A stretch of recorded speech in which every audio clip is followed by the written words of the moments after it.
करेल आणि त्यानंतर मात्र मी सेकंड घटक सुरू करणार आहे. ओके. तर कालचा जो घटक आहे त्यातला काहीच सहभाग इथं राहिलाय तो आपण पूर्ण करूया. बघा, कृपया ज्यांचे माईक ऑन आहेत त्यांनी माईक बंद करा.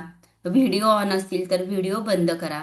त्यामुळं काय होतं की ही जी लाईव्ह स्ट्रीम आहे किंवा झूम मीटिंग आहे, व्हिडिओ जर तुम्ही ऑन ठेवलात तर नेटवर्क प्रॉब्लेम येण्याची शक्यता असते किंवा तुम्हालाच नेटवर्क प्रॉब्लेम जाणू शकतो. ओके. तर बघा,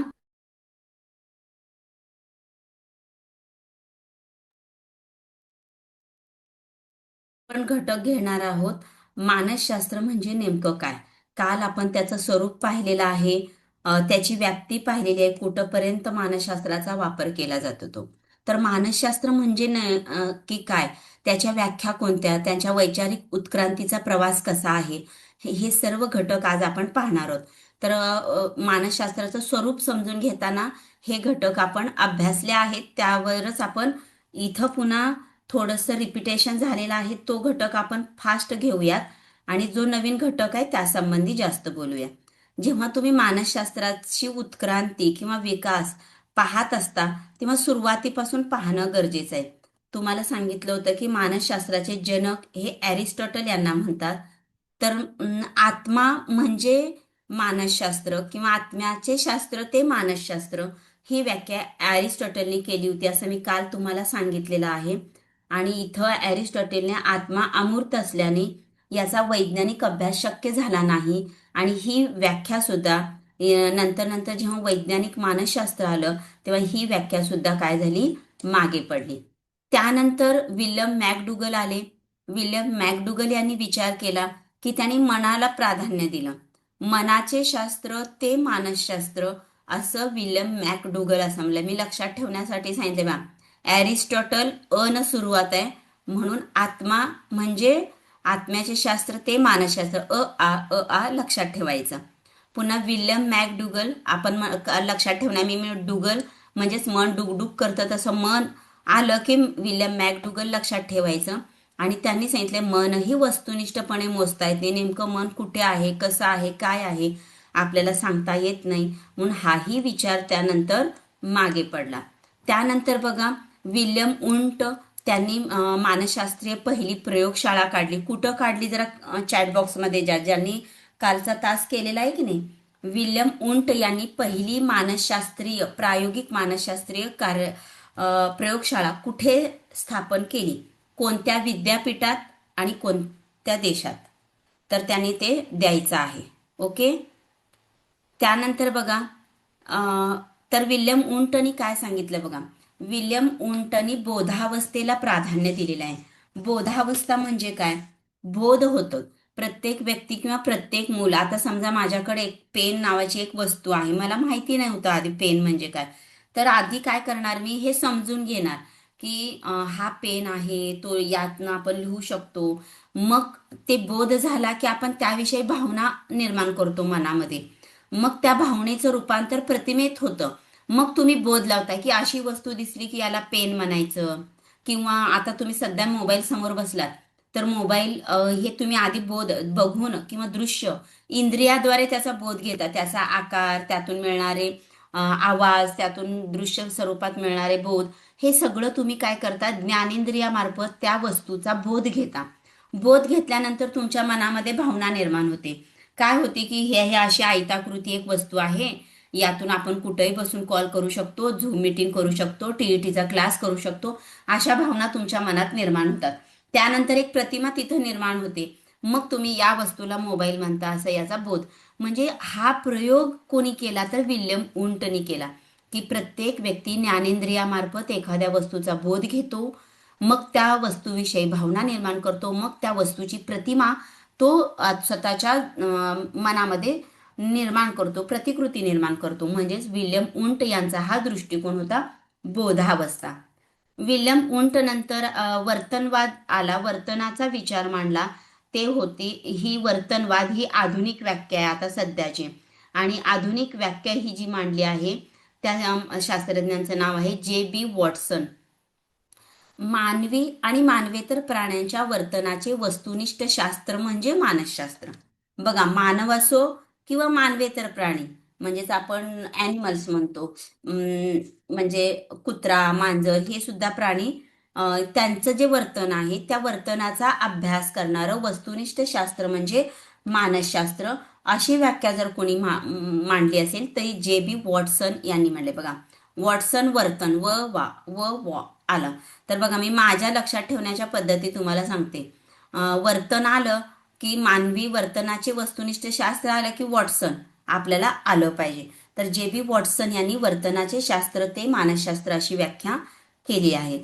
आधुनिक व्याख्या केली म्हणून त्यांना आधुनिक मानसशास्त्राचे जनक म्हणतात, जे. बी. वॉटसन यांना. आत्ताच आपण पाहिलं, ॲरिस्टॉटल म्हणतात आत्म्याचा अभ्यास. त्यानंतर मॅकडुगल यांनी मनाचा अभ्यास केला. विल्यम वुंट यांनी बोधावस्था सांगितली आणि जे. बी. वॉटसन यांनी वर्तनाचा अभ्यास केला. आणि इथूनच आधुनिक मानसशास्त्रची निर्मिती या ठिकाणी झालेली आहे. असा हा प्रवास आहे आधुनिक मानसशास्त्राचा. हा प्रवास आत्ताच सांगितलेला आहे, रिपीट करून आपण फास्ट पुढे जाऊया. बघा, ॲरिस्टॉटल काय म्हणतात, आत्म्याचे शास्त्र ते मानसशास्त्र. सुकरात म्हणतात आत्मपरीक्षण आणि नैतिक विचार, म्हणजे मानवी मन हे केवळ अस्तित्वाचा भाग नसून स्वतःचं परीक्षण करायचं आणि स्वतःचं एक नैतिक केंद्र म्हणजे आपण स्वतःच बनायचं, असं सुकरात असे म्हणतात. त्यानंतर बघा, पुढे जाऊन आले प्लेटो. आपण कालच पाहिलं होतं, प्लेटो यांनी रिपब्लिक हा ग्रंथ लिहिला. यामध्ये व्यक्तिभिन्नता, व्यक्तीच्या प्रवृत्ती याविषयीचे प्राथमिक स्वरूप या पुस्तकामध्ये देण्यात आलेलं आहे. त्यानंतरचे मानसशास्त्रज्ञ आहेत क्विंटिलियन. क्विंटिलियननी काय केलं, व्यावहारिक उपयोग सांगितला. वक्ता तयार करायच्या निवडीत व्यक्तीची बुद्धी लक्षात घ्यावी. म्हणजे बघा, एखादा वक्ता जर तयार करायचा असेल तर व्यक्तीची बुद्धी लक्षात घ्यावी, हा जर कोणी विचार मांडला तर क्विंटिलियन मांडला. तर तुम्ही इथं बघा, बुद्धी आपण त्याला इंटेलिजन्स म्हणतो. क्विंटिलियन इंटेलिजन्स असा संबंध तुम्ही लक्षात ठेवू शकता. त्यानंतर बघा, मानवी मनाचा आणि बोधावस्थेचा काळ. विल्यम मॅकडुगल यांनी मनाचे शास्त्र ते मानसशास्त्र, विल्यम उंट यांनी बोधावस्थेचे शास्त्र ते मानसशास्त्र सांगितलेले. आणि कालच मी हा घटक सांगितलेला आहे. सिगमंड फ्राइड यांनी हिमनगाची उपमा दिलेली आहे. व्यक्तीचं बोधाची जाणीव हा दिसणारा भाग आहे. हो, बाहेर सर्वांना दिसतो, आपल्या दैनंदिन ज्ञात जाणीवा विचार, त्याला आपण कॉन्शियस माइंड म्हणतो, बोधात्मक जाणीव. पण या बोधात्मक जाणीवेच्या खाली की नाही अनेक आकांक्षा, अनेक प्रेरणा, तीव्र इच्छा आकांक्षा दाबल्या गेलेल्या असतात. वर्तन मागच्या अनेक प्रेरणा आपल्याला इथं आपल्या ज्या अंधारं मन म्हणतो आपण किंवा आतलं मन म्हणतो तिथं त्या दाबल्या गेलेल्या असतात. म्हणजे सिगमंड फ्राइड यांनी काय केलेलं आहे, सिगमंडनी मांडलेलं आहे की बोध आणि अवबोध, मानसशास्त्र हे बोधात्मक व अवबोधात्मक जाणीवेचा अभ्यास करणारे शास्त्र, असं सिगमंड फ्राइड यांनी मांडलेलं आहे. त्यानंतर बघा, आता वर्तनाचा काळ आला. केवळ निरीक्षणास योग्य नाही, तर बघा, मानसशास्त्र हे अनुभव आणि वर्तनाचे शास्त्र आहे, असं मन यांनी मांडलेलं आहे. मन हे शास्त्रज्ञ आहेत, मानसशास्त्रज्ञ आहेत. ते काय म्हणतात, अनुभव आणि वर्तन यांचा अभ्यास म्हणजे मानसशास्त्र, असं मन यांनी मांडलेलं आहे. त्यानंतर आत्ताच आपण सांगितल्याप्रमाणे जे. बी. वॉटसन यांनी मानवी वर्तनाचे शास्त्र ते मानसशास्त्र असं सांगितलेलं आहे. की आपण बघा, प्रत्येक व्यक्ती अंतर्गत आणि बाह्य वर्तनाचा जो अभ्यास आहे व्यक्तीचा, तो जे. बी. वॉटसन यांनी केलेला आहे. अदृश्य मनाचा अभ्यास नाकारून केवळ निरीक्षण कृतीवर त्यांनी भर दिलेला आहे. आणि पुन्हा हा अभ्यास करताना आणखीन एक शास्त्रज्ञ येतात बघा, मानवेतर प्राण्यांचे वर्तन व्याप्तीचा विस्तार.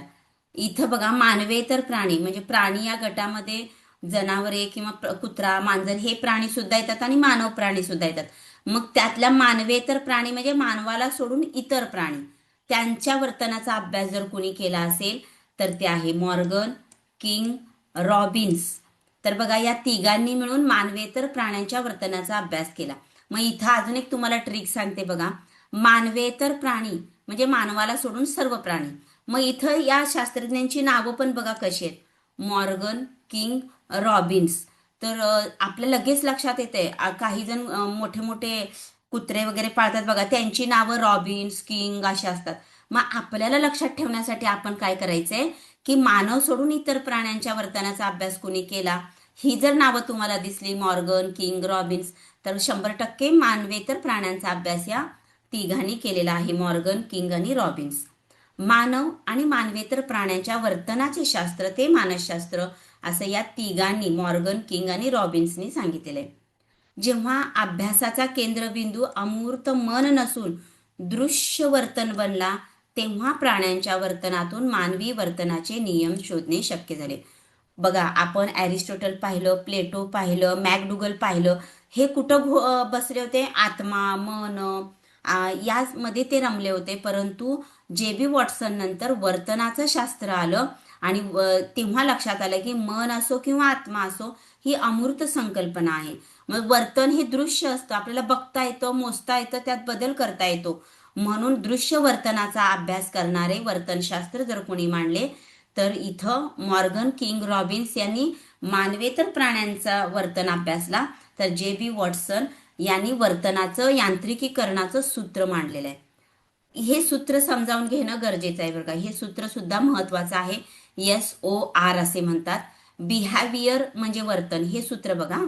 बिहेवियर म्हणजे वर्तन. आपलं वर्तन कसं असतं बघा. उद्दीपक म्हणजे आपण त्याला स्टिम्युलस म्हणू किंवा चेतक म्हणू, काहीतरी चेतना आपल्याला मिळते. मग ऑर्गॅनिझम म्हणजे जीव, म्हणजे आपण ज्याच्यावर ती क्रिया घडणार आहे, ज्याच्या वर्तनात बदल होणार आहे, तो जीव म्हणजेच तो व्यक्ती म्हणजे जीव, ऑर्गॅनिझम. आणि त्या व्यक्तीकडून काय रिस्पॉन्स मिळेल किंवा प्रतिक्रिया मिळेल, ती झाली रिस्पॉन्स. मग मानवी वर्तनाचं सूत्र काय आहे? सुरुवातीला काहीतरी चेतक मिळतो, ओके. मग तो जीव विचार करतो, मग प्रतिक्रिया देतो. आता बघा, मी तुम्हाला प्रश्न विचारला म्हणजे मी तुम्हाला चेतक सोडते की आत्म्याचे शास्त्र हे मानसशास्त्र, अशी व्याख्या कुणी केली, मग तुम्हाला चेतना मिळते.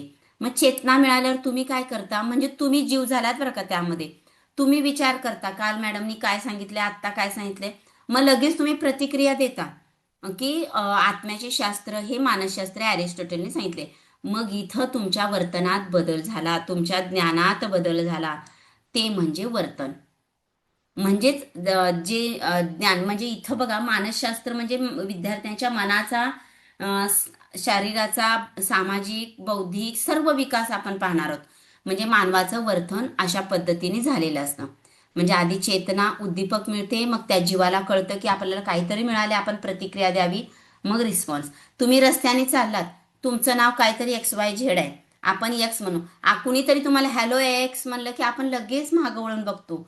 म्हणजेच आपल्याला चेतना मिळाली की मला माझ्या नावाने कुणीतरी हाक मारलाय, ते स्टिम्युलस झालं. जीव म्हणजे तुम्ही, तुम्ही लगेच मागे वळून बघता, हे तुमचं रिस्पॉन्स झालं, म्हणजे तुमच्या वर्तनात झालेला बदल. ही व्याख्या जर कोणी मांडली असेल, तर ती व्याख्या मांडलेली आहे वूडवर्थनी मांडलेली आहे. कोणी मांडलेली आहे? वूडवर्थ. या सर्वांची नावं लक्षात ठेवणं गरजेचं आहे. बघा, वूडवर्थ वर्तनाची व्याख्या. वूडवर्थ वर्तनाची व्याख्या काय आहे? बिहेवियर इज इक्वल टू उद्दीपक, जीव, प्रतिक्रिया. SOR. S म्हणजे स्टिम्युलस, O म्हणजे ऑर्गॅनिझम, R म्हणजे रिस्पॉन्स. बिहेवियर म्हणजे बी इज इक्वल टू SOR, हे लक्षात ठेवायचं आहे. तर इथं तुम्हाला दिलंय बघा, बाह्य घटक जो तुम्हाला उद्दीपक, चेतना देतो. इथं ती व्यक्ती ज्याला चेतना मिळाली आणि त्या व्यक्तीने दिलेला प्रतिसाद म्हणजे रिस्पॉन्स. ही व्याख्या तयार केलेली आहे वूडवर्थ यांनी. तर हीच व्याख्या इथं दिलेली आहे. इथं उदाहरण छान दिले बघा. काय दिले? उद्दीपक आहे, शिक्षक विद्यार्थ्याला रागवतात. मग विद्यार्थी काय करतो? स्वतःशी विचार करतो की मला सरांनी का रागवलं, कशासाठी रागवलं. मग त्या जीवानी तो केलेला विचार म्हणजे ओ. त्यानंतर प्रतिक्रिया बघा, तो काय करतो? मी अभ्यास केला नाही म्हणून मला सरांनी रागवलं, म्हणून तो विद्यार्थी अभ्यास करण्यात अधिक प्रयत्न वाढवतो. ती त्याची प्रतिक्रिया. म्हणजे अभ्यास न करणाऱ्या विद्यार्थ्याच्या वर्तनात बदल झाला, मग हे वर्तन, हे दिलेला रिस्पॉन्स म्हणजेच वर्तन, अशी व्याख्या वूडवर्थनी केलेली आहे. तर बघा, आधुनिक समन्वय इथं दिलेला आहे की आत्ताचे जे मानसशास्त्र आहे यामध्ये समन्वय साधलाय. कशाचा? मानसिक प्रक्रिया म्हणजे अंतर्गत प्रक्रिया आणि बाह्य वर्तन म्हणजे निरीक्षणक्षम तुमच्यात झालेला बदल जो असतो, त्यांचं समन्वय साधला. त्या कुणी साधला? तर रॉबर्ट फेल्डमन यांनी साधला आणि त्यांनी व्याख्या तयार केली. वर्तन व मानसिक प्रक्रियेचा शास्त्रीय दृष्टिकोनातून अभ्यास करणारे शास्त्र म्हणजे मानसशास्त्र. बघा, हळूहळू हळू व्याख्येची उत्क्रांती या ठिकाणी होत गेलेली आहे. बघा, सर्वांना एक विनंती आहे की आपलं हे तास आहे ते लाईव्ह आहे, यूट्यूब लाईव्ह आहे बघा. त्यामुळे ज्यांचे व्हिडिओ ऑन आहेत की नाही त्यांनी व्हिडिओ ऑफ ठेवा. कारण कसं आहे, दुपारची वेळ आहे, त्यामुळे व्हिडिओ ऑफ ठेवा, कारण तुमचे लाईव्ह सर्वांना दिसतील. व्हिडिओ ऑफ करा. Okay, thank you. ज्यांनी ऑफ केलं त्यांचे आभार. बघा, मानसशास्त्राचा वैचारिक प्रवास इथं तुलनात्मक दृष्ट्या दिलेला आहे. इथं बघा, प्रमुख विचारवंत ॲरिस्टॉटल, सुकरात, प्लेटो. त्यानंतर अभ्यासाचा विषय होता आत्मा, नैतिकता, स्वरूप आपण पाहिलेला आहे. अमूर्त आणि तात्विक भाग त्यांनी सांगितलेला आहे. बोधावस्थेचा काळ आला. विल्यम उंटनी बोधावस्था सांगितली. मॅकडुगलनी मन सांगितलं. फ्राईडने बोध आणि अवबोध दोन्हींचा समन्वय सांगितला. अभ्यासाचा विषय होता मन, मनाची बोधात्मक अवस्था, अवबोधात्मक जाणीव, आणि स्वरूप होतं आंतरिक अनुभव. त्यानंतर वर्तनाचा काळ आला. वॉटसननी सांगितलं वर्तनाचा अभ्यास ते मानसशास्त्र. मन यांनी सांगितलं की अनुभव आणि वर्तनाचे शास्त्र म्हणजे मानसशास्त्र. आणि वर्तनी तर व्याख्याच केली, सूत्रच तयार केलं, B=SOR. आणि त्यानंतर आधुनिक काळाला, आधुनिक काळात आले रॉबर्ट फेल्डमन, आणि त्यांनी सांगितलं की वर्तन आणि मानसिक प्रक्रिया यांचा समन्वय म्हणजे मानसशास्त्र. तर अशा पद्धतीने आपण हा धावता आढावा या ठिकाणी घेतलेला आहे. आता पुढे येतो बघा, इथं काही विचार प्रवाह आहेत मानसशास्त्राचे. ते विचार प्रवाह पाहिलात. पहिला विचार प्रवाह आहे रचनावादाचा. तर हा घटक सुद्धा महत्वाचा आहे, रचनावाद. मग रचनावादाचे प्रवर्तक कोण आहेत? तर विल्यम उंट आणि एडवर्ड बी टिचनर. मग यांची संकल्पना काय होती बघा. तर रचनावादावाल्यांनी काय सांगितलं? तर रचनावादवाले सांगतात की बोधात्मक अनुभवांची रचना, संवेदन, भावना समजून घेण्यासाठी आत्मनिरीक्षण पद्धतीचा वापर. तर बघा, विल्यम उंट आणि एडवर्ड टिचनर यांनी रचनावादाचा पुरस्कार केलेला आहे. तर त्यांनी सांगितलं की बोधात्मक जे अनुभव आहेत त्या अनुभवाचा अभ्यास करण्यासाठी आत्मनिरीक्षण पद्धतीचा वापर केला पाहिजे. म्हणजे आपली जी भावना आहे, ज्ञान आहे, त्या ज्ञानाचं जे रचना आपण करणार आहे त्यासाठी आत्मपरीक्षण करणं गरजेचं आहे. आत्मपरीक्षण पद्धतीचा वापर विल्यम उंट आणि टिचनर यांनी केला. नंतर आलं कार्यवाद. कार्यवादाचे प्रवर्तक आहेत विल्यम जेम्स, आणि त्यांची संकल्पना काय होती बघा कार्यवादांची. तर त्यांनी कार्यवादाचा विचार मांडला, आणि अमेरिकन मानसशास्त्राचा जनक यांना विल्यम जेम्स यांना म्हटलं जातं बघा. त्यांनी काय केलं, बोधात्मक आणि अनुभवाच्या अभ्यासावर भर दिला. म्हणजे अनुभवातून मिळणारा अभ्यास, बोधात्मक अभ्यास, मन कसे कार्य करते, व्यक्ती वातावरणाशी कशी जुळून घेण्यासाठी बुद्धीचा कसा वापर करते. म्हणजे एकंदरीत त्यांनी व्यक्तीचं कार्य पाहिलेलं आहे, मनाचं कार्य जे पाहिले ते विल्यम जेम्स, म्हणून त्याला कार्यवाद असं म्हणतात. त्यानंतर आले मनोविश्लेषणवाद. मनोविश्लेषणवादचे प्रवर्तक आहे डॉक्टर सिगमंड फ्रॉइड. तर आपण हे डिटेल काल पाहिलेलं आहे. प्रत्येक मानवी वर्तनामागे अबोध मनाचा, सुप्त इच्छांचा मोठा प्रभाव असतो. सुप्त इच्छा असतात आणि त्याचा मोठा प्रभाव असतो असं त्यांनी सांगितलेलं आहे. कुणी? तर डॉक्टर सिगमंड फ्रॉइडनी. त्याला मनोविश्लेषणवाद म्हणतात.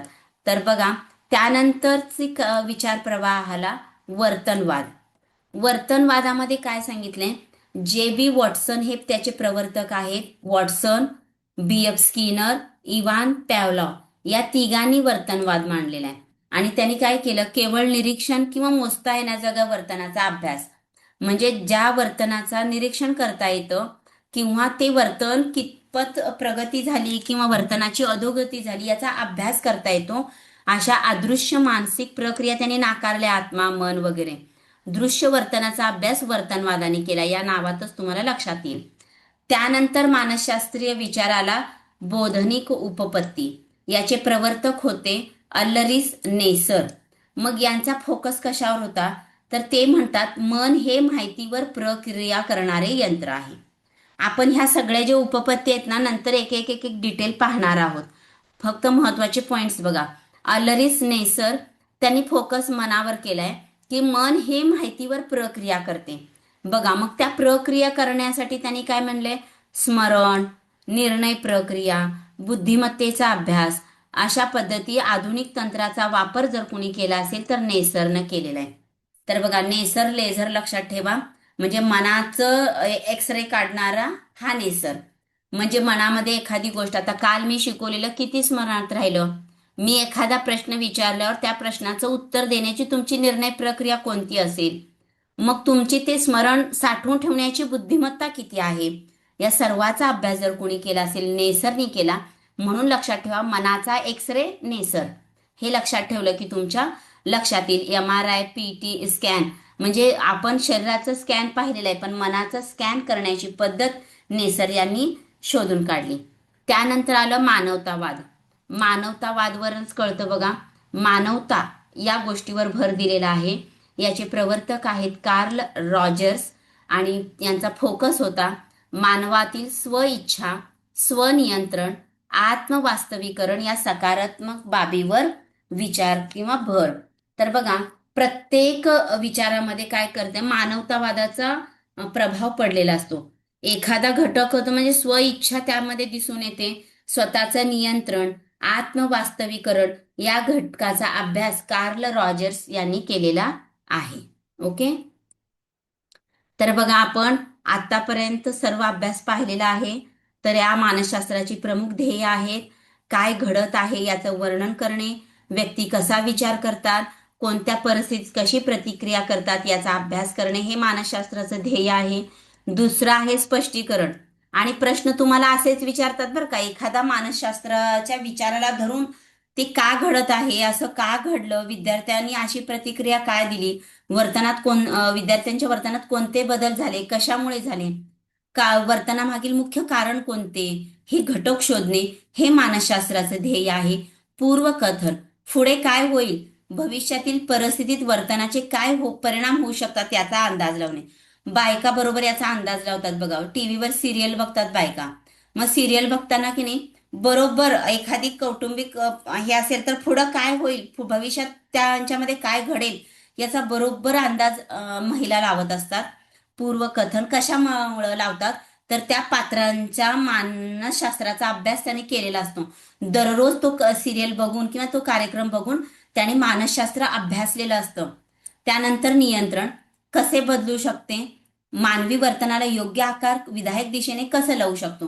तर एखाद्या विद्यार्थ्याला जर पाहिलं तर विद्यार्थी भविष्यात कसं शिकेल, कुठंपर्यंत शिकेल याचा अंदाज आपल्या प्रत्येक शिक्षकाला असतो बघा.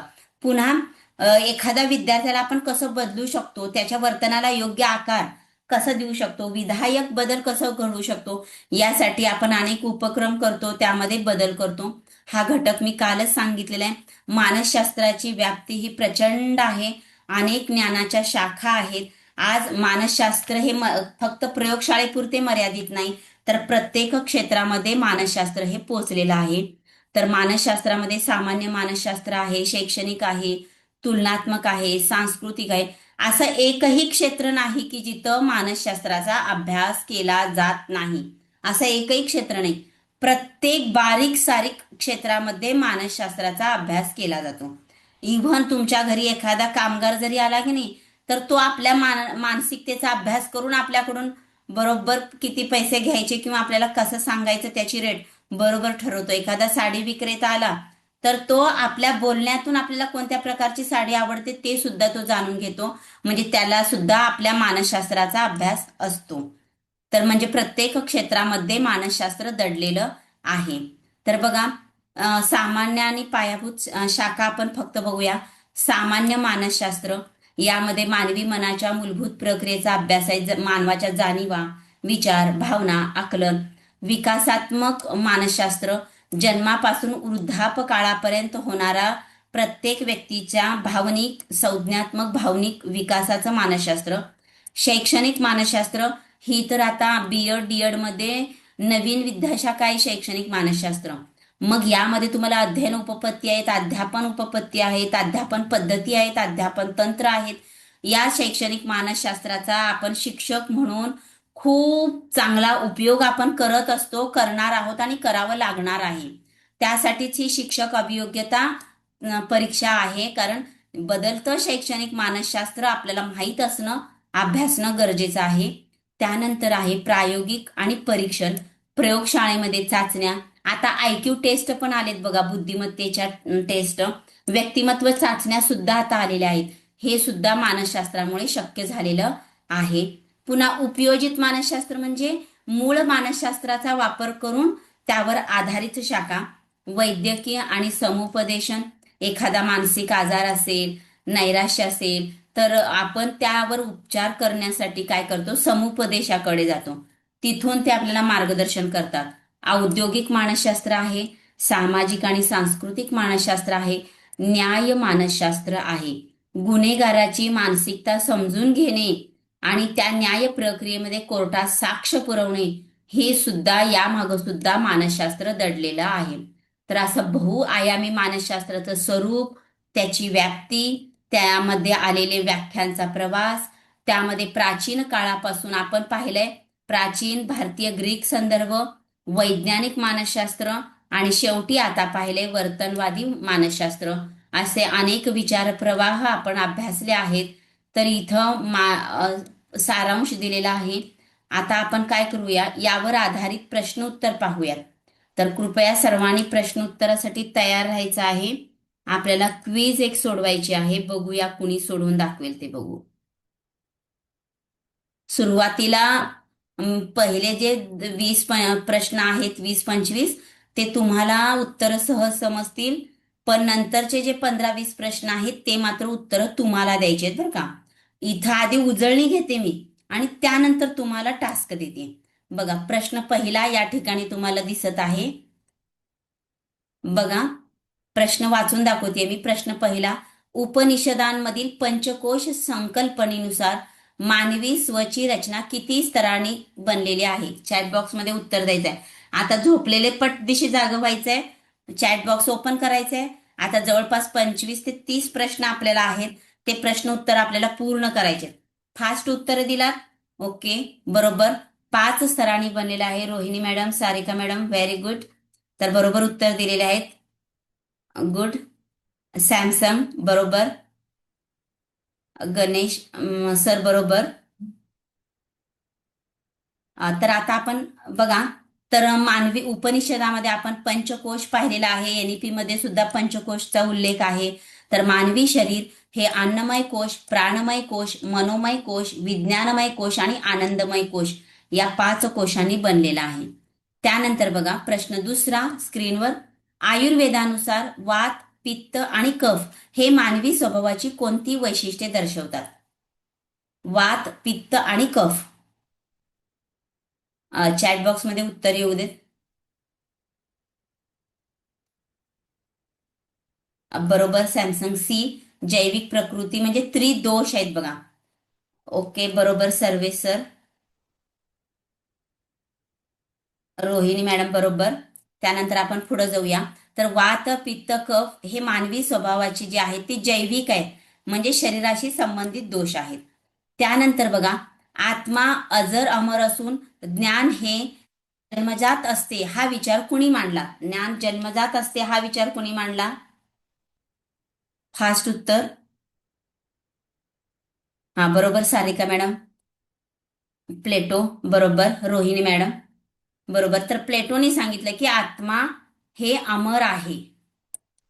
ओके. त्यानंतर बघा, सुरुवातीच्या काळामध्ये सायकोलॉजी या शब्दाचा मूळ अर्थ काय मानला जायचा? सायकोलॉजी म्हणजे मानसशास्त्र म्हणजे कशाचे शास्त्र असं मानलं जायचं?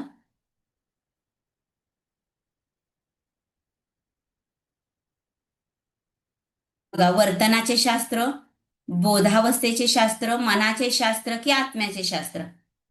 नीट बघा, पर्याय पर्याय नीट बघा. चुकलं, डी बरोबर आहे, आत्म्याचे शास्त्र. बघा, गडबडीत चूक झाली. आत्मा बरोबर. आत्म्याचे शास्त्र हे मानसशास्त्राचं सुरुवातीच्या काळात कुणी मांडलं? आत्म्याचे शास्त्र म्हणजे मानसशास्त्र, पटदिशी कमेंट द्या. आत्म्याचे शास्त्र हे मानसशास्त्र असं कुणी सांगितलं? कुणाची व्याख्या आहे? बरोबर आहे, आधीच राईट केल्यामुळे उत्तर देतात. तरी असताना सुद्धा काही जणांनी ए उत्तर दिलं. अरिस्टॉटल बरोबर आहे. अरिस्टॉटलने सांगितलं की आत्म्याचे शास्त्र हे मानसशास्त्र आहे.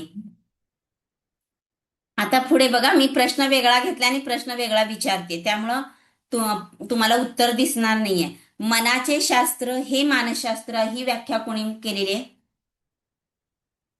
मनाचे शास्त्र हे मानसशास्त्र ही व्याख्या कोणी केलेली आहे?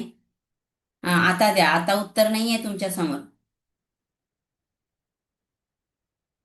मनाचे मॅकडुगल बरोबर रोहिणी मॅडम.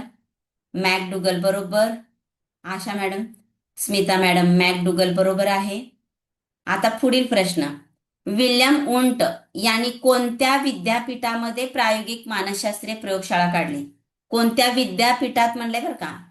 विल्यम उंट यांची प्रायोगिक मानसशास्त्रीय प्रयोगशाळा कोणत्या विद्यापीठात आहे? लिप्झिग बरोबर. नेक्स्ट क्वेश्चन बघा. बरोबर. आता नेक्स्ट क्वेश्चन, लिप्झिग बरोबर पल्लवी मॅडम.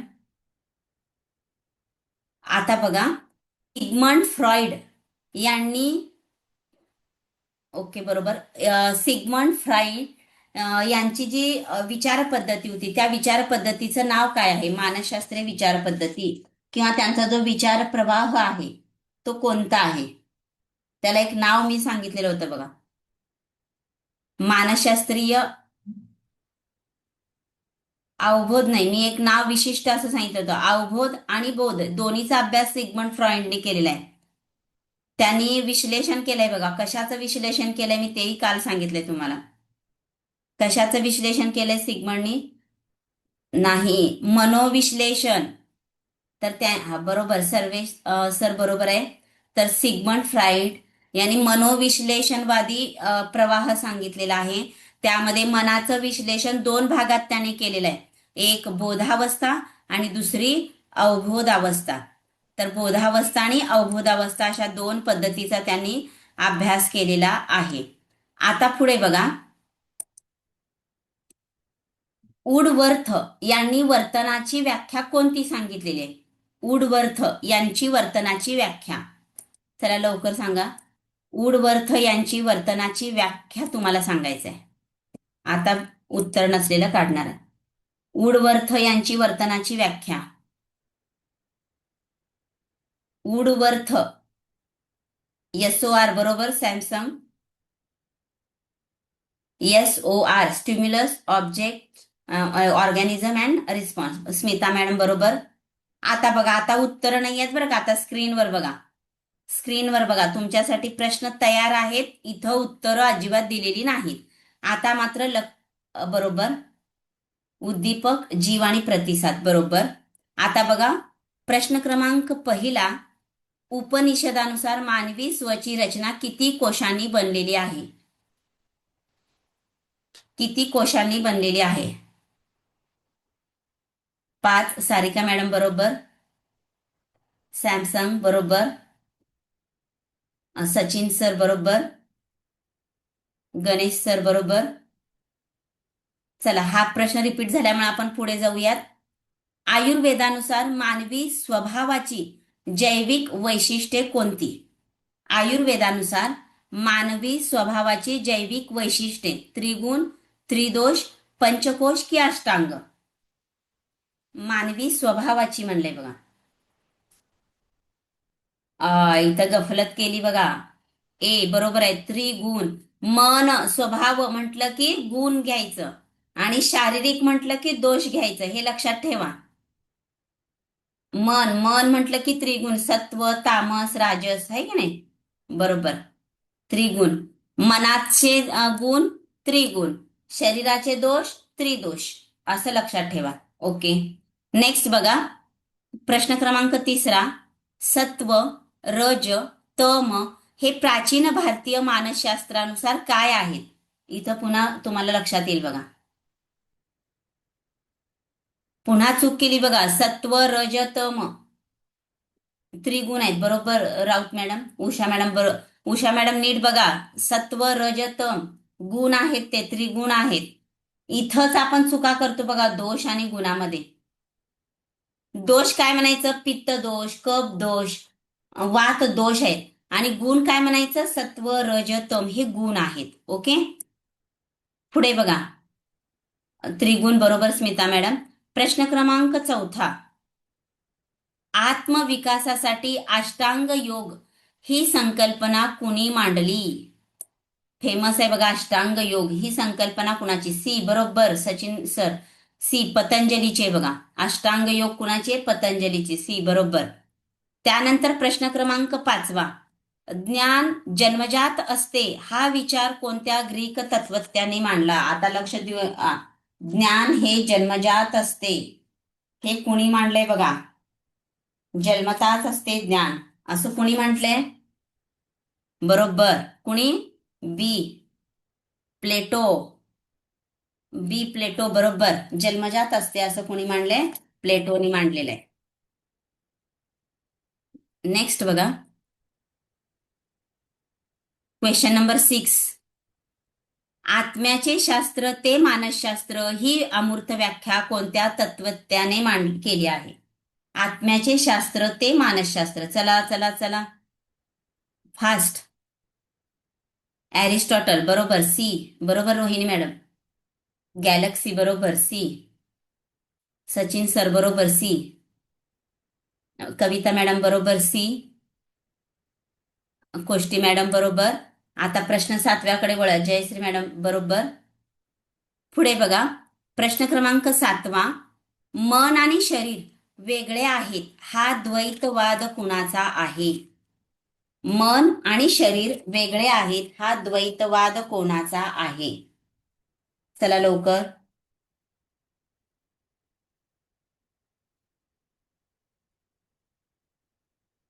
ए. ए बघा चुकायला लागले. ए देणार आहे. हा सी बरोबर आहे. रेने डेस्कार्ट्स यांनी मन आणि शरीराला वेगळं केलंय.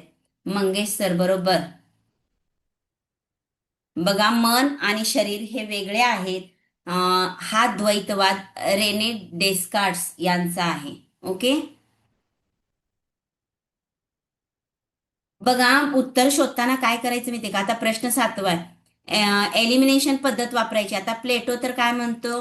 ज्ञान जन्मजात असते म्हणून हे कट होते. जॉन लॉक काय म्हणतो? मूल ही कोरी पाटी आहे. हे कट होते. विल्यम वुंट काय म्हणतात? बोधावस्थेचा अभ्यास करतो. हा पर्याय कट होतो. मग राहिला कोणता? अशा पद्धतीने उत्तर शोधायचं म्हणजे तुम्हाला सोपं जाईल.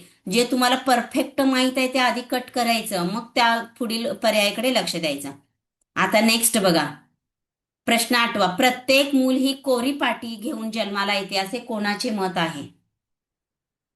उत्तर द्या. बी जॉन लॉक बरोबर आहे. लॉक त्यांनी लगेच लॉक केलंय मुलांना. कोरी पाटी म्हणून टाकलंय त्यांनी. त्यांचं हेच लॉक केलंय त्यांनी. बरोबर जॉन लॉक. लक्षात ठेवायचं जॉन लॉक लगेच त्यांना लॉक करतात कोरी पाटी म्हणून. प्रत्येक मुलाला कोरी पाटी असं देऊन त्यांचं लॉक केल्यामुळे आपण जॉन लॉक लक्षात ठेवायचं. बरोबर. उत्तर दिलेल्या सर्वांचं अभिनंदन. खूप छान. त्यानंतर प्रश्न 9. ग्रीक तत्वज्ञ सुकारत यांनी ज्ञानासाठी कशावर सर्वाधिक भर दिलेला आहे? बघा उत्तर द्या लवकर. बी बरोबर मंगेश सर. रोहिणी मॅडम बरोबर. आत्मपरीक्षण कशावर दिलेलं आहे? आत्मपरीक्षणावर त्यांनी सांगितलेलं आहे. नैतिक विचार आणि आत्मपरीक्षण दोन्ही गोष्टी लक्षात ठेवा. इथं आत्मपरीक्षण आलं म्हणून तुम्ही आत्मपरीक्षण म्हणता परंतु नैतिक वर्तन हे सुद्धा महत्वाचं आहे. नेक्स्ट. हे 10वा प्रश्न रिपीट झाल्यामुळे मी घेत नाही बरं का. नेक्स्ट बघा. हे उत्तराचे स्पष्टीकरण आहे. आपण पुढील प्रश्न बघूया. आता खरं कुणी झोपलं होतं आणि कुणी जागं होतं ते आता कळणार आहे बघा. आधुनिक मानसशास्त्राचे जनक कोणाला म्हटले आहे? आधुनिक मानसशास्त्राचे जनक कोणाला म्हटले आहे?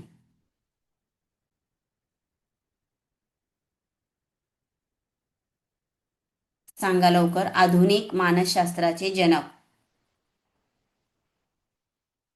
सी बरोबर. विल्यम उंट आधुनिक होते. त्यांना की नाही काय म्हणतात? पहिली प्रायोगिक कार्यशाळा त्यांनी तयार केली मानसशास्त्रीय. त्या सॉरी सरांचं बरोबर. आधुनिक मानसशास्त्र विल्यम उंट बरोबर आहे. मी एकदम विल्यम उंटनी पहिली प्रायोगिक मानसशास्त्रीय शाळा काढली म्हणून त्यांना आधुनिक मानसशास्त्राचा जनक म्हणतात. बी उत्तर ज्यांचं आहे ते बरोबर आहे, विल्यम उंट. बी उत्तर बरोबर आहे. जे विल्यम उंट. लक्षात ठेवा, विल्यम उंटनी काय केलं, सुरुवातीला आत्मा मन हे अमूर्त कल्पना होत्या, पण विल्यम उंटनी पहिल्यांदा प्रयोगशाळा काढली लिप्झिंग या ठिकाणी, आणि त्यांनी त्या बोधावस्थेवर प्रयोग केला, म्हणून त्यांना आधुनिक मानसशास्त्राचे जनक म्हणतात. प्रश्न क्रमांक 12. बघा, जगातील पहिली मानसशास्त्रीय प्रयोगशाळा जर्मनीतील लाइप्झिग येथे कोणत्या वर्षी स्थापन झाली, सांगा. कोणत्या वर्षी स्थापन झाली? ए बरोबर 1879. बरोबर. बरोबर गायकवाड सर. बरोबर राऊत मॅडम. बरोबर कोळी मॅडम. 1879 ला सुरू झालेली आहे. बरोबर. खूप छान, म्हणजे सर्वांनी ऐकलंय बरं का कालपासून. नेक्स्ट बघा, विल्यम उंट यांनी मानवी मनाचा अभ्यास करण्यासाठी कोणती पद्धत विकसित केली? विल्यम उंट यांनी मानवी मनाचा अभ्यास करण्यासाठी कोणती पद्धत विकसित केली?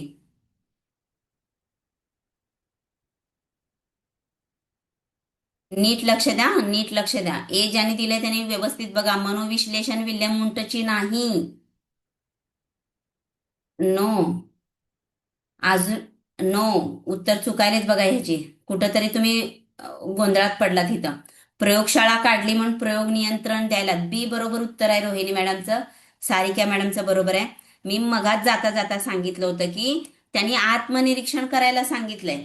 आत्मनिरीक्षण ही संकल्पना त्यांनी विल्यम उंटनी केली, म्हणूनच मी प्रश्नांचा सराव घेते, जेणेकरून तुम्हाला कुठं जर अनेक तत्वतेचा जर गोंधळ झाला तर इथं क्लिअर होईल. बघा, पुन्हा एकदा सांगते, विल्यम उंटनी मानवी अभ्यास करण्यासाठी आत्मपरीक्षण ही पद्धत विकसित केली. ओके. तर मानसिक प्रक्रियाचा अभ्यास करण्यासाठी आत्मपरीक्षण ही वैज्ञानिक पद्धत त्यांनी मांडलेली आहे. मग आता ते बी सांगितलं बघा मी तुम्हाला. पेन एखादी वस्तू आहे, त्याचा बोध घेतात, मग भावना तयार करतात, मग प्रतिमा किंवा प्रतिकृती तयार केली जाते. अशा पद्धतीने त्याचा अभ्यास केला जातो, म्हणजे स्वतःच आपण ती प्रतिक्रिया प्रतिमा मनामध्ये तयार करतो, म्हणजे निरीक्षण करतो आपण. प्रश्न क्रमांक 14. उंट यांच्या मते मानसशास्त्र हे कशाचे शास्त्र आहे? येऊ द्या उत्तर. विल्यम उंट. बर. सर्वेश सर बरोबर. शोभा मॅडम शोभा मॅडम जरा नीट विचार करा. तन्वी मॅडम बरोबर आहे. गॅलेक्सी बरोबर. रिअलमी बरोबर. मन नाही मॅडम, एक मिनिट, रिअलमीचं चुकलंय बरं का. अंजली मॅडम बरोबर. मीरा पाटील मॅडम बरोबर. तर विल्यम उंट यांनी बोधावस्थेचा अभ्यास केलाय. नीट लक्षात ठेवा, म्हणजे कॉन्शियस माइंड, त्याचा अभ्यास त्यांनी विल्यम उंटनी केलाय. प्रश्न क्रमांक 15. बोधात्मक अनुभवांची रचना समजून घेण्यासाठी रचनावाद कुणी मांडला? आत्ताच आपण सगळे वाद पाहिलो बघा, रचनावाद वगैरे. रचनावाद कुणी मांडला? दोघांनी रचनावाद मांडला. बरोबर सॅमसंग. नाही नाही, त्याच्या आधी कुणी, हा राऊत मॅडम बरोबर. त्याच्या आधी बी कुणीतरी दिलं होतं सॅमसंगच्या आधी. फास्ट चॅट आल्यामुळे मला नाव एकाच आणि पर्याय एकाच दिसायला. अंजली मॅडम बरोबर. पल्लवी मॅडम बरोबर. बी उत्तर आहे बरोबर. विल्यम उंट आणि टिचनर या दोघांनी रचनावादाचा पुरस्कार केलेला आहे. बरोबर. आता कायमचं तुम्हाला लक्षात राहणार आहे की बोधात्मक अनुभवाची रचना समजून घेण्यासाठी रचनावादाचा जर कुणी मांडला असेल तर विल्यम उंट आणि टिचनर यांनी मांडलेला आहे. पुढील प्रश्न आपण पाहूया. प्रश्न क्रमांक 16. बघा, प्रश्न क्रमांक 16. मानवी वर्तनामागे अबोध मनाचा मोठा प्रभाव असतो, हा विचार कुणी मांडला? मानवी जे वर्तन आहे की नाही, त्याच्या मागे अबोध मन असतं, असं विचार कुणी मांडलं? बघा, अबोध मन. बरोबर. आरती मॅडम. सारिका मॅडम बरोबर. आता केक लक्षात राहील तुम्हाला. बरोबर. Cake, Sigmund fried. अवबोध आणि बोध दोन्ही अवस्था. बरोबर. तर सिगमंड फ्राईड मनोविश्लेषणवाद आला, बोध अवबोध आला की केक आठवायचा.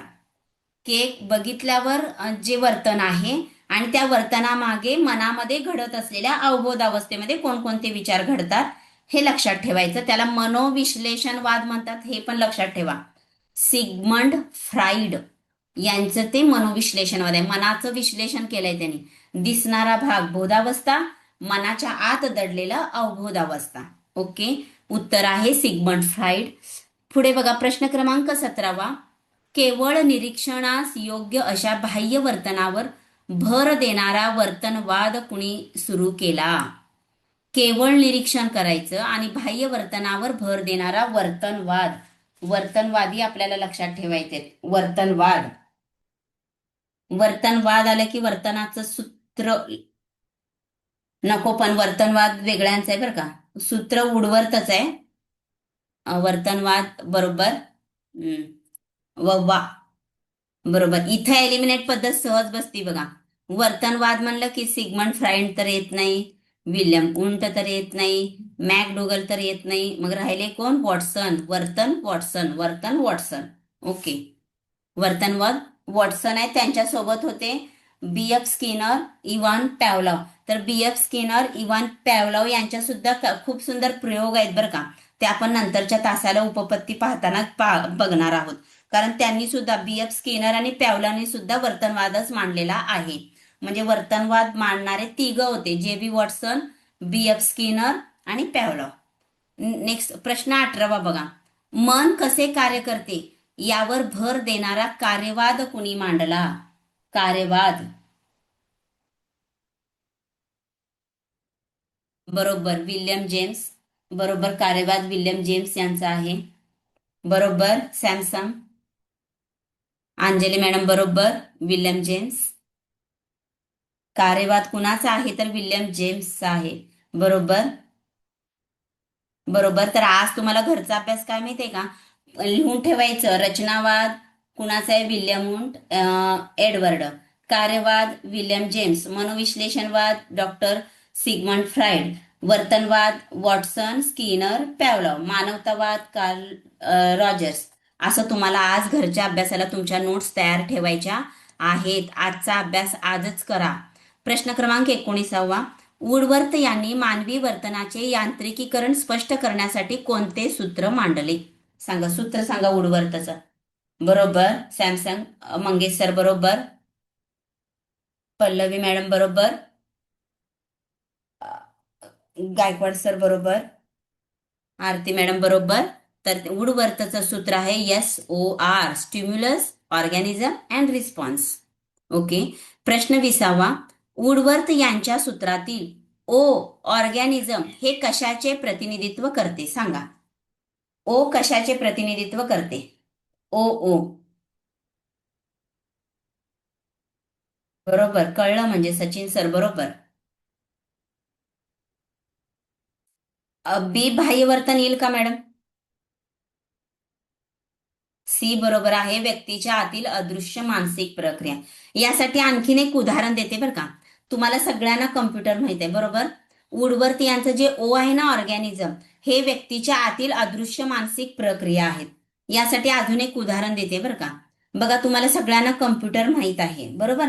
तुम्ही काय करता? कीबोर्ड किंवा माऊसनं काहीतरी ऑर्डर त्या कॉम्प्युटरला देता. म्हणजे कीबोर्ड किंवा माऊस मधनं काहीतरी सूचना तुम्ही देता. याला चेतक म्हणायचं किंवा स्टिम्युलस म्हणायचं, यस म्हणायचं. मग तुम्ही दिलेल्या सूचना, तुम्ही दिलेले ऑर्डर कुठं जातात? सीपीओ मध्ये जातात. तो झाला तुमचा जीव. सीपीओ मध्ये त्यावर प्रक्रिया घडतात. म्हणजेच ऑर्गॅनिझम मध्ये अदृश्य अशा मानसिक प्रक्रिया घडतात त्या जीवाअंतर्गत. आपल्याला काय रिस्पॉन्स द्यायचा आहे ते. आणि जेव्हा मॉनिटरवर त्या प्रक्रिया घडून उत्तर येतं, त्याला रिस्पॉन्स म्हणतात. त्याला बाह्य वर्तन म्हणतात, आर. ओके, समजलं असेल तर यस द्या. SOR. आता तरी संकल्पना समजली का? SOR लक्षात ठेवायचं. कम्प्युटर. हो, थँक्यू मॅडम. तर बघा, कीबोर्ड माऊसनं सूचना देणे, यस म्हणजे चेतक देणे बरोबर. सीपीओ म्हणजे जीव, त्याच्यामध्ये प्रोसेस होते. आणि मॉनिटर म्हणजे रिस्पॉन्स, त्यातून आपल्याला बाह्यवर्तन दिसून येतं. हे लक्षात ठेवायचं. तर इथं याचं बरोबर उत्तर आहे सी, व्यक्तीच्या आतील अदृश्य मानसिक प्रक्रिया. तर बघा, आता आपण पुढे जाऊया. Next question 21वा. 5 प्रश्न राहिलेले आहेत, त्या झाल्यानंतर आपला वेळ 10 मिनिटात आपलं हे संपेल. बरं का? बघा, प्रश्न 21वा. व्यक्ती विशिष्ट परिस्थितीत कशी प्रतिक्रिया देते हे नोंदवणे म्हणजेच मानसशास्त्राचे कोणते ध्येय आहे? आपण ध्येय पाहिलेले आहेत मानसशास्त्राचे, की व्यक्ती एखाद्या विशिष्ट प्रक्रियेमध्ये कशी प्रतिक्रिया देते.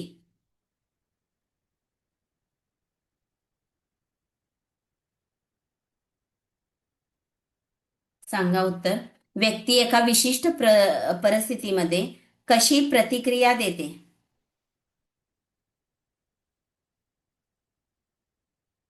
काय आहे?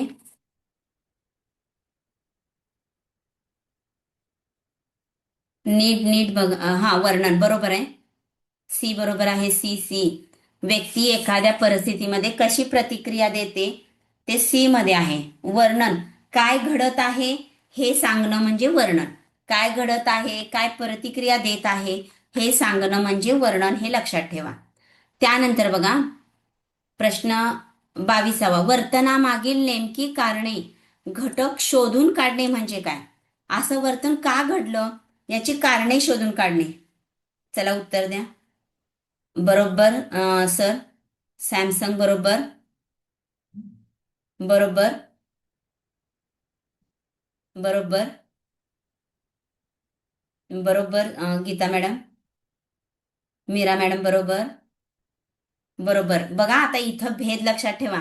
व्यक्ती प्रतिक्रिया देते किंवा बोलते, काय घडत आहे सांगते, सांगते सांगते करते म्हणजे हे वर्णन झालं. आणि हे वर्तन असंच का घडलं यामागचं कारण काय, घटक शोधणे म्हणजे त्याचं स्पष्टीकरण झालं. ओके. त्यानंतर प्रश्न 23वा. वर्तनाच्या स्वरूपावरून भविष्यात व्यक्ती कशी वागेल याचा अंदाज म्हणजे काय? भविष्यात ती कशी वागणार आहे याचा अंदाज आत्ता सांगितलंय बघा. बरोबर. गायकवाड सर. राऊत मॅडम बरोबर. राऊत मॅडम नीट बघा. भविष्यात कशी वागेल, नीट बघा. पूर्वकथन, मी आता कार्यक्रमचं उदाहरण दिलं होतं. भविष्य वर्तवलं जातं. पूर्वकथन आधीच करतो आपण भविष्य कसं असेल ते. नीट बघा. सी उत्तर चुकायला लागलंय. C is wrong. मी अजून एकदा सांगते, उदाहरण पण दिलेलं होतं मी. हा, एखादा कार्यक्रम पाहत असताना त्या कार्यक्रमामधील एखादा पात्र भविष्यात कसं वागेल याचा अंदाज लावणे म्हणजे तुम्ही पूर्वकथन करता आधीच. कळलं का? पूर्वकथन म्हणजे आधीच सांगता भविष्यात तो कसा वागेल.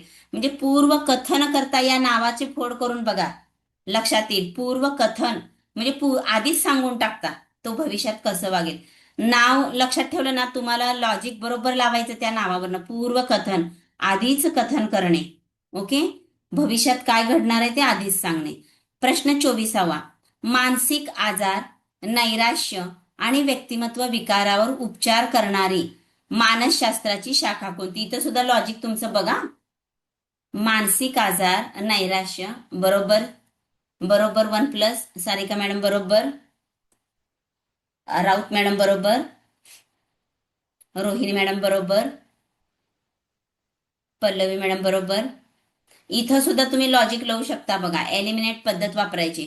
आता मानसिक आजार, नैराश्य, विकार. विकार म्हणजे आजार आलं. आजार शिक्षणाशी संबंधित येऊ शकत नाही, औद्योगिकशी संबंधित येऊ शकत नाही, गुन्हेगाराशी संबंध. आजार विकार आलं की वैद्यकीयशी संबंधित येतात, हे लक्षात ठेवायचं. नेक्स्ट बघा, शेवटचा प्रश्न असेल मे बी हा. सध्या मानसशास्त्राची सर्वात आधुनिक आणि सर्वसामान्य व्याख्या कोणती? आता सध्या असलेला. इथं पण लॉजिक लावा जरा. डी बरोबर सर मंगेश सर. बरोबर स्मिता मॅडम. बरोबर राऊत मॅडम. सॅमसंग बरोबर. बरोबर शोभा मॅडम. तर बघा, इथं डी बरोबर.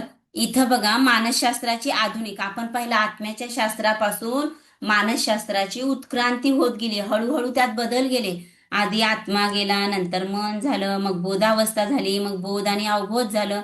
नंतर शेवटची व्याख्या ठरली ती म्हणजे आधुनिक व्याख्या आहे मानव आणि मानवेतर प्राण्यांच्या वर्तनाचे वस्तुनिष्ठ शास्त्र.